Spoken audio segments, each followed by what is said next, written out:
గుంటూరులోని సిపిఐ కార్యాలయంలో general body సమావేశం జరిగింది. ఈ సమావేశంలో సిపిఐ రాష్ట్ర కార్యదర్శి రామకృష్ణ పాల్గొన్నారు.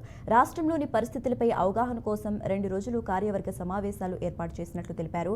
రాష్ట్ర ప్రభుత్వం ల్యాండ్ టైటిలింగ్ యాక్ట్ను రద్దు చేయడం శుభపరిణామమన్నారు.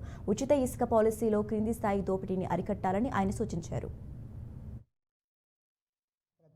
నిన్న కేబినెట్ సమావేశం జరిగింది. కేబినెట్ సమావేశంలో ఎన్నికల సందర్భంలో ఏవైతే వాగ్దానాలు చేశారో ఆ వాగ్దానాలపైన కూడా కేబినెట్ చర్చించడం అనేది చాలా సంతోషము. ప్రత్యేకించి రైతులందరూ కూడా ఇబ్బందిగా ఫీల్ అవుతున్నటువంటి ల్యాండ్ టైటిలింగ్ యాక్ట్ని రద్దు చేయాలని చెప్పి కేబినెట్ నిర్ణయించడాన్ని మేము కూడా స్వాగతిస్తూ ఉన్నాం. ఎందుకంటే ఈ ల్యాండ్ టైటిలింగ్ యాక్ట్ ఇచ్చినప్పుడే మేము మొదటి నుంచి కూడా వ్యతిరేకించాం. ప్రజా సంఘాలు వ్యతిరేకించాయి, రైతు సంఘాలు వ్యతిరేకించాయి, లాయర్లందరూ కూడా వ్యతిరేకించినా సరే జగన్మోహన్ రెడ్డి ప్రభుత్వం మూర్ఖంగా మొండిగా వ్యవహరించి దాన్ని డిఫెండ్ చేసుకున్నారు తప్ప విత్డ్రా చేసుకోవడానికి ముందుకు రాలేదు. ఈ ప్రభుత్వం దాన్ని ఇవాళ రద్దు చేస్తామనడాన్ని మేము కూడా హర్షిస్తూ ఉన్నాం.